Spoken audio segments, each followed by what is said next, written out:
TOI 700D की खोज कर ली है। ये ग्रह कहाँ है, हमसे कितना दूर है और क्या यह मानव जीवन संभव है? तो स्वागत है दोस्तों नॉलेज अराउंड के एक और नए एपिसोड में, जिसमें मैं इस नई दुनिया के बारे में आपके सभी सवालों के जवाब दूंगा। दोस्तों, हमारी पृथ्वी लगभग 454 करोड़ साल पुरानी है। वहीं इस पर पहले जीवन की उत्पत्ति 377 करोड़ साल पहले हुई थी। इन करोड़ों सालों में धरती पर चारों तरफ खुशहाली थी। समुद्री जीव, पेड़ पौधे, पक्षी और जानवर सब फल फूल रहे थे।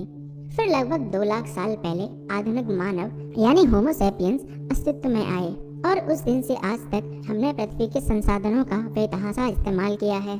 बढ़ती जनसंख्या, प्रदूषण, लाइलाज बीमारियां और घटते प्राकृतिक संसाधनों की वजह से आने वाले कुछ 100 सालों में ही पृथ्वी पर जीवन बहुत ही मुश्किल हो जाएगा। पृथ्वी को लगभग बर्बाद करने के बाद अब इंसान पृथ्वी से दूर ऐसे ग्रहों की तलाश में जुट गया है जहां पर भविष्य में इंसानी जीवन पनप सके। दशकों से दुनिया भर के साइंटिस्ट और स्पेस एजेंसीज इसी खोजबीन में लगे हुए हैं। इसी कड़ी में जनवरी 2020 में अमेरिका की national aeronautics and space administration यानी नासा ने हमारी धरती से लगभग 100 प्रकाश वर्ष दूर एक ऐसे ग्रह की खोज की है जो काफी हद तक हमारी पृथ्वी से मिलता जुलता है। इस ग्रह की सबसे अच्छी बात यह है कि यह पृथ्वी के आकार का है और अब तक ज्ञात जीवन युक्त ग्रहों में सबसे करीब है। इसकी खोज टेस प्रोग्राम के द्वारा की गई है। 18 अप्रैल 2018 को नासा ने मशहूर उद्योगपति इलॉन मस्क की कंपनी स्पेसएक्स के फाल्कन 9 रॉकेट की मदद से TESS यानी ट्रांजिटिंग एक्सोप्लैनेट सर्वे सैटेलाइट को अंतरिक्ष में लॉन्च किया था। टेस प्रोग्राम 7 मार्च 2009 को लॉन्च किए गए केपलर टेलीस्कोप के मुकाबले 400 गुना ज्यादा बड़े एरिया में ब्रह्मांड पर नजर रखता है। इससे तारों के आसपास के ग्रह को अंतरिक्ष में देखना काफी आसान हो जाता है। टेस प्रोग्राम को विशेष रूप से पृथ्वी के आकार के ग्रहों को खोजने के लिए डिजाइन किया गया है। टेस ने संपूर्ण ब्रह्मांड को 13 भाग उत्तर में और 13 भाग दक्षिण में कुल मिलाकर 26 भागों में बांटा है। आकाश के इस बड़े हिस्से को सेक्टर कहते हैं। टेस आकाश के एक सेक्टर पर एक बार में 27 दिनों तक लगातार नजर रखता है। इस दौरान ये वहां मौजूद हजारों तारों से निकले प्रकाश की रिकॉर्डिंग करता है। इन 27 दिनों के लंबे समय में टेस इन तारों की चमक में आए परिवर्तन को ट्रैक करता रहता है। इन तारों में से कुछ के पास ऐसे ग्रह हैं जो अपने सूर्य की परिक्रमा करते हुए उनके सामने से गुजरते हैं। टेस टेलीस्कोप इन ग्रहों द्वारा सूर्य के सामने से निकलने को उस तारे के टिमटिमाने या मंद होने के रूप में देखता है। अपने इसी रूटीन के दौरान एक दिन टेस की नजर दक्षिणी नक्षत्र डोरोडो में लगभग 101.4 प्रकाश वर्ष दूर एक तारे पर पड़ी, जिसका नाम वैज्ञानिकों ने TOI 700 रखा है। यह एक M स्पेक्ट्रल क्लास का रेड ड्वार्फ यानी लाल बौना तारा है। रेड ड्वार्फ तारा होने के कारण ये काफी ठंडा है और इसका तापमान हमारे सूर्य का लगभग आधा है। वहीं इसका द्रव्यमान और व्यास हमारे सूर्य का लगभग 40% ही है। यह एक चमकीला तारा है और इसमें से निकलने वाली रेडिएशन भी ज्यादा खतरनाक नहीं है। पिछले साल टेस टेलीस्कोप ने इस तारे को खोजा था, तब वैज्ञानिकों ने इसके डेटा को गलत इंटरप्रेट किया था, जिस वजह से पहले इसका आकार हमारे सूर्य जितना बड़ा लगा था। इसकी परिक्रमा करने वाले ग्रहों का आकार और तापमान वास्तविक स्थिति से कहीं बड़ा और अधिक गर्म प्रतीत होता था। लेकिन दिसंबर 2019 में टेस टीम के सदस्यों के साथ इंटर्नशिप पर आए हाई स्कूल के एक छात्र एल्टन स्पेंसर ने इस गलती की पहचान की। जब इस स्टार के डेटा को सही किया गया तो इसके ग्रहों के आकार और अनुमानित तापमान में काफी हद तक कमी आई, जिससे हमारी पृथ्वी के आकार के बराबर और जीवन की उत्पत्ति योग्य एक बाहरी ग्रह की खोज हो सकी। यह तारा टेस मिशन के पहले वर्ष के दौरान देखे गए 13 सेक्टर्स में से 11 सेक्टर्स में दिखाई देता है। बारीकी से देखने पर वैज्ञानिकों ने ट्रांजिट मेथड से इस तारे की परिक्रमा करते 3 ग्रहों की खोज की।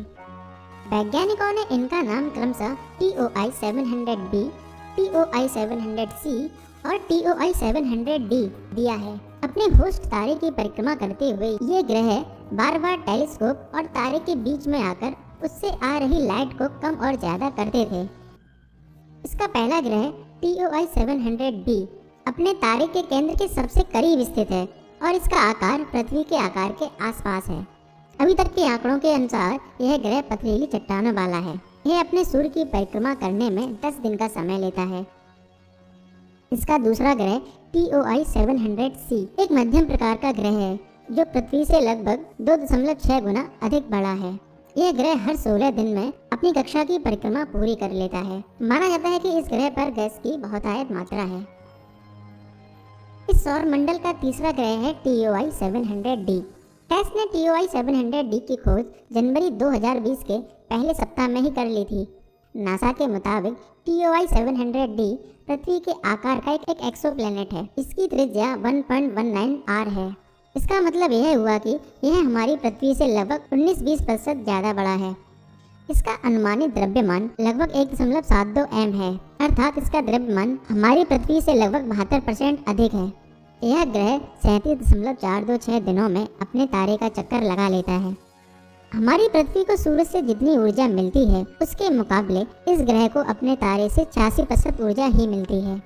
TOI 700d अपने तारे की परिक्रमा करने वाले 3 ग्रहों में से एक है तथा बाकी दोनों ग्रहों की तुलना में अपने तारे के बाहरी कक्षा में चक्कर लगा रहा है।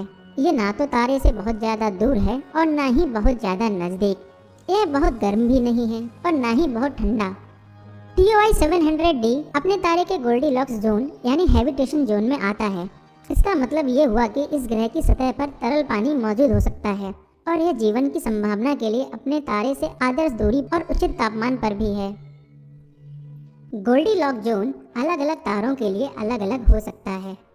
इसे आसान भाषा में समझने के लिए आपको एक कल्पना करनी होगी। जरा सोचकर देखिए कि यदि पृथ्वी हमारे सौरमंडल में उस जगह होती जहां बौना ग्रह प्लूटो है तो पृथ्वी का सारा पानी जम जाएगा, क्योंकि सूर्य से अधिक दूरी होने के कारण प्लूटो का तापमान बहुत कम है। वहीं दूसरी ओर यदि पृथ्वी वहां होती जहां बुध ग्रह है, उस स्थिति में पृथ्वी का सारा पानी उबल जाता।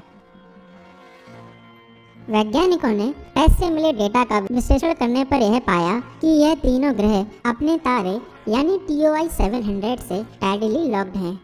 इसका मतलब यह हुआ कि जितने समय में यह ग्रह अपनी धुरी पर घूमते हैं, ठीक उतने ही समय में अपने तारे की एक परिक्रमा पूरी करते हैं। इस कारण इन ग्रहों के एक तरफ हमेशा उजाला रहता है तो वहीं दूसरी तरफ घोर अंधेरा। इस वजह से इन ग्रहों पर जीवन केवल इन सतहों के बीच में स्थित टर्मिनेटर लाइन पर ही संभव हो सकेगा।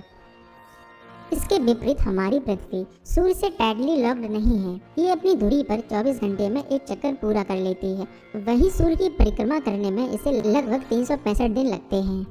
अपने सूर्य से टाइडली लॉक्ड होने के कारण TOI 700d का वातावरण, इसका क्लाउड फॉर्मेशन और विंड पैटर्न हमारी पृथ्वी से बिल्कुल अलग होगा। नासा के स्पिट्ज़र स्पेस टेलीस्कोप ने भी इस स्टार सिस्टम की खोज को सही पाया है। हालांकि अब तक ये पता नहीं चल पाया है कि यह ग्रह किस चीज का बना है।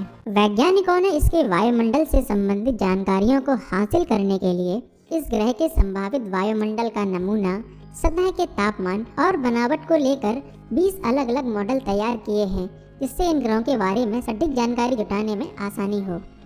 एक सिमुलेटेड मॉडल के अनुसार TOI 700d ग्रह के चारों तरफ समुद्र ही समुद्र हैं और इसका वातावरण काफी घना और कार्बन डाइऑक्साइड से भरा हुआ है। वहीं ग्रह की जिस तरफ सूर्य का प्रकाश आता है, उधर के वातावरण में बादलों की एक गहरी परत भी बनाई गई है। वहीं एक अन्य मॉडल में TOI 700d को पूर्ण रूप से धरतीनुमा और बिना बादलों के दर्शाया गया है। इस मॉडल में हवाएं ग्रह के अंधेरे वाले भाग से होते हुए सबसे गर्म भाग की तरफ बहती हुई प्रतीत होती हैं। इसी प्रकार से 18 और मॉडल हैं। यह टेस्ट टेलीस्कोप द्वारा खोजा गया पहला जीवन योग्य और पृथ्वी के आकार का ग्रह है। हालांकि इससे पहले भी ट्रैपिस्ट 1 और नासा के केपलर स्पेस टेलीस्कोप द्वारा अन्य दुनिया के कई ग्रहों की खोज की जा चुकी है। शोधकर्ताओं का कहना है कि भविष्य में बनने वाली और भी पावरफुल टेलीस्कोप्स की मदद से यह पता लगाने में आसानी होगी कि इन ग्रहों पर वायुमंडल है या नहीं। अगर है तो उसके क्या क्या घटक हैं। इन ग्रहों पर जो कुछ भी होगा वो हमारी पृथ्वी से पूरी तरह से अलग दिखने वाला होगा। लेकिन ठहरिए, इस ग्रह पर जाना शायद आने वाले 100 सालों में भी संभव ना हो सके, क्योंकि हमसे 100 लाइट ईयर यानी 9.46 × 10⁻14 किलोमीटर यानी कि लगभग 100 ट्रिलियन किलोमीटर दूर है। अभी तक के सबसे अधिक स्पीड वाले पार्कर सोलर प्रोब से यहाँ तक पहुँचने में 1,60,000 साल लगेंगे। अभी से 100-200 साल बाद अगर हम वार्प ड्राइव बनाने में सक्षम हो सके और लाइट की लगभग 90% स्पीड से चल सके, तब भी यहाँ तक पहुँचने में मनुष्य को 110 साल का लंबा सफर तय करना होगा, जो कि एक इंसान के जीवन